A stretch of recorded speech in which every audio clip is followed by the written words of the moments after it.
السلام علیکم ورحمۃ اللہ وبرکاتہ۔ دوپہر کی دھوپ آگ کی طرح تپتی ہوئی چٹان اور سل کے نیچے دبی ہوئی ایک زندہ لاش۔ غلاموں کو اتنی دردناک سزا نہیں دی جاتی۔ مکہ کے ایک تاجر نے امیہ کو خطاب کرتے ہوئے کہا، شاید تمہیں معلوم نہیں ہے کہ اس نے کتنا سنگین جرم کیا ہے۔ سارے صنادید عرب جس رسول کے خلاف صف آرا ہیں، یہ بدبخت اس کا کلمہ پڑھتا ہے، شب و روز اس کا دم بھرتا ہے، اسی کے تصور و خیال میں ہر وقت شرابور رہتا ہے۔ میں نے اسے بار بار سمجھایا کہ تو ایک حبشی نژاد غلام ہے، عرب والے رسول سے تیرا کیا رشتہ ہے؟ اگر کسی کا حق تیرے اوپر ہو سکتا ہے تو آقا ہونے کی حیثیت سے یہ منصب میرا ہے اور صرف میرا ہے۔ امیہ نے تیور بدل کر جواب دیا، تمہاری اس فہمائش پر وہ کیا کہتا ہے؟ مکے کے تاجر نے پھر سوال کیا، کہتا ہے کہ تم نے میرا جسم خریدا ہے۔ غلامی کے فرائض کا تعلق اعضاء و جوارح سے ہے، دل سے نہیں۔ میں تمہاری خدمت سے انکار کر دوں یا مجھ سے اپنے فرائض کی ادائیگی میں کسی طرح کی کوتاہی سرزد ہو تو البتہ میں لائق تعزیر ہوں، لیکن ضمیر کی آواز اور دل کی امنگوں پر تمہارا کوئی حق تسلیم کرنے سے میں قطعاً انکار کرتا ہوں۔ کسی دلکش اور زیب ہستی کے ساتھ روح کی وابستگی کے لیے رنگ و نسل کا ہم آہنگی بالکل ضروری نہیں۔ حبشی نژاد ہونا عرب کے پیغمبر صادق پر ایمان لانے سے مانے نہیں ہے۔ امیہ نے نہایت تمسخر کے ساتھ حضرت بلال رضی اللہ تعالی عنہ کا جواب نقل کیا۔ اس کی گفتگو کا تیور بتا رہا ہے کہ عرب کی رائے عامہ کے خلاف بغاوت کے بھرپور جذبے سے وہ مسلح ہو چکا ہے۔ رسول کی آواز کے سحر سے اس کا جانبر ہونا اب بہت مشکل ہے۔ ایسے بے وفا سرکش کو کیفر کردار تک پہنچانے کے لیے یہ سزا بھی بہت ناکافی ہے۔ یہ کہتے ہوئے مکے کا تاجر آگے بڑھ گیا۔ پھر وہی دوپہر کا وقت تھا، آسمان سے چنگاری برس رہی تھی۔ لالا کی طرح دہتے ہوئے انگاروں پر حضرت بلال کو لٹا دیا گیا۔ اوپر سے کئی من پتھر کی ایک چٹان سینے پر رکھ دی گئی تاکہ سلگتا ہوا جسم کروٹ نہ بدل سکے۔ ایک زندہ انسان کا خون جل رہا تھا، چربی پگھل رہی تھی، اور مکے کے اوباش تالیاں بجا بجا کر بدمست شرابیوں کی طرح ناچ رہے تھے۔ چنگاریوں کی طرح جسم کی خاکستر اڑنے لگی، لیکن سلگنے والے کی زبان پر ظلم و ستم اور جور و استبداد کا کوئی شکوہ نہیں ہے۔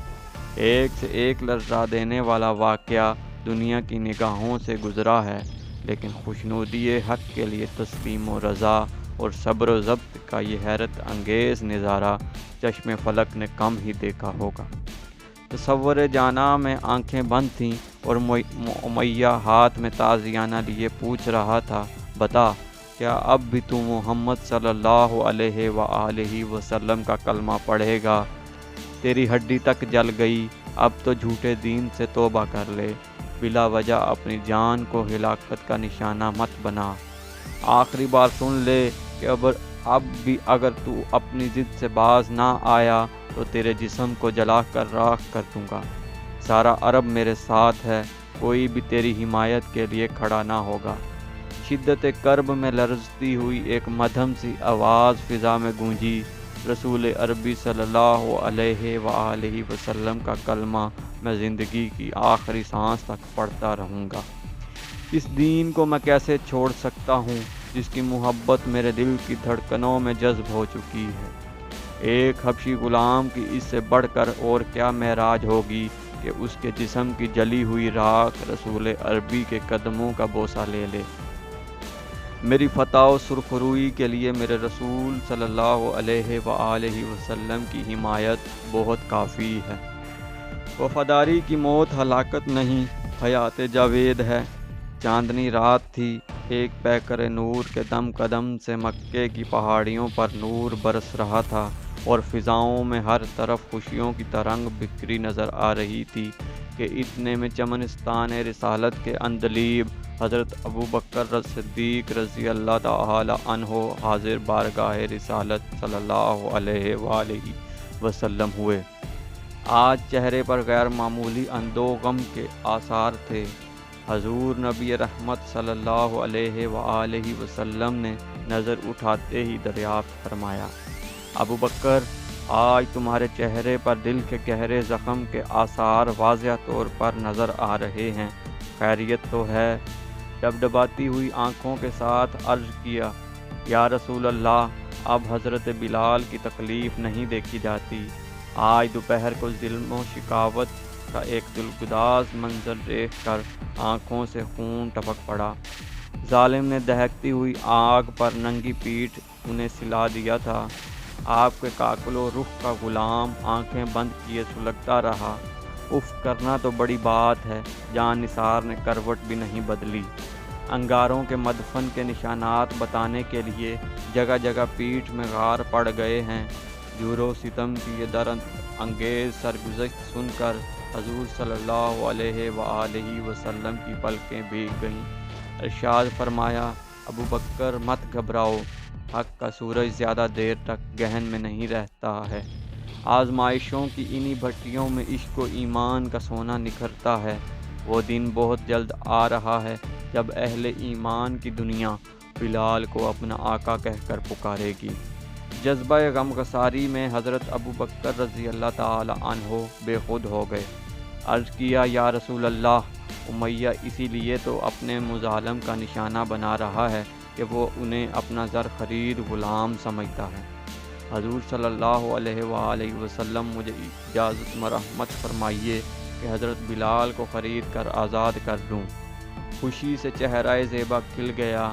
ارشاد فرمایا، اس سے بڑھ کر اور دارین کی سعادت کیا ہو سکتی ہے کہ اپنے ایک مظلوم بھائی کو رنج و محن کے زندان سے رہا کرایا جائے۔ دین کے رشتے سے مصیبت زدوں کی امداد اللہ رب العزت کے نزدیک محبوب ترین عمل ہے، لیکن ابو بکر، نگار خانہ عشق کے اس شکیل زیبا کی خریداری میں مجھے بھی شریک کر لینا۔ حضرت ابو بکر صدیق رضی اللہ تعالی عنہ کی جذبات کی بے خودی میں اشک بار ہو گئے۔ یا رسول اللہ، میں اور بلال دونوں ہی کاکل و رخ کے غلام اور دامن کرم کے پناہ گیر ہیں۔ آپ سے الگ نہ ہماری جان کی کوئی ہستی ہے، نہ مال کا کوئی وجود۔ شرکت تو جب ہوتی کہ میرا کوئی الگ وجود ہوتا۔ جب سب کچھ حضور ہی کا ہے تو اب شرکت کا سوال ہی کیا رہ جاتا ہے۔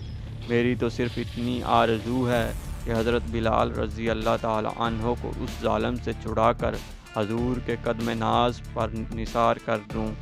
دوسرے دن حضرت ابو بکر صدیق رضی اللہ تعالی عنہ امیہ سے کہہ رہے تھے، میں تمہارے حبشی غلام کو خریدنا چاہتا ہوں، اگر تم ایثار کر سکو تو میرے ہاتھ پر فروخت کر دو۔ امیہ نے کہا، اگرچہ میں ضرورت مند ہوں لیکن تمہاری بات نہیں کاٹوں گا، خریدنا ہے تو مناسب قیمت طے کر لو۔ حضرت ابو بکر صدیق رضی اللہ تعالی عنہ نے فرمایا، میں تمہاری منہ مانگی قیمت دینے کو تیار ہوں۔ اور پھر جیسے ہی اس نے زبان ہلائی، حضرت ابو بکر رضی اللہ تعالی عنہ نے بلا پس و پیش منہ مانگی قیمت ادا کر دی۔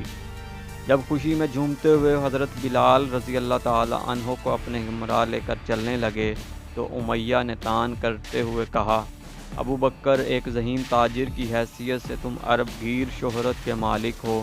تمہارے متعلق مشہور ہے کہ مال پرکھنے اور قیمت لگانے میں تمہارا اب تک کوئی بھی حریف نہیں پیدا ہو سکا، لیکن مجھے سخت تعجب ہے کہ آج بلال کی خریداری میں مات کھا گئے۔ ایک ناکارہ غلام جس کی نہ صورت ہی دیکھنے کے قابل ہے اور نہ اسے کوئی ہنر ہی آتا ہے، تم نے سونے کے مول اسے خرید لیا ہے۔ اتنا بڑا غبی اور بے عقل ہے وہ کہ میں نے سخت سے سخت سزا دی ہے، لیکن رحم کی درخواست کرنے کا بھی اسے سلیقہ نہیں معلوم۔ سمجھ میں نہیں آتا کہ ایسا ناکارہ غبی اور بے ہنر غلام تم نے کس مصرف کے لیے خریدا ہے۔ میں نے خیز تبسم کے ساتھ حضرت ابو بکر صدیق رضی اللہ تعالی عنہ نے دو لفظوں میں یہ جواب مرحمت فرمایا، خوب و ناخوب کا معیار ہر جگہ یکساں نہیں ہوتا۔ بڑی مشکل یہ ہے کہ تم جسے عیب سمجھ رہے ہو وہی میرے نزدیک ہنر ہے۔ بلال کو سونے کے مول خرید کر بھی میں شرمندہ ہوں کہ اس کی واجبی قیمت دونوں جہاں سے زیادہ ہے۔ جس روح زیبا کی ایک جھلک نے حضرت بلال رضی اللہ تعالیٰ عنہ کو وارفتہ بنا دیا تھا، آج زندگی بھر کے لیے اسی کے قدموں میں پہنچ گئے تھے۔ آقا کونین کے دامن میں انہیں دو جہاں کا سرمدی سکون مل گیا۔ اب وہ سیاہ فام غلام نہیں تھے، عالم اسلام کے خوبرو آقا تھے۔ سبحان اللہ، ماشاء اللہ، الحمدللہ، جزاک اللہ۔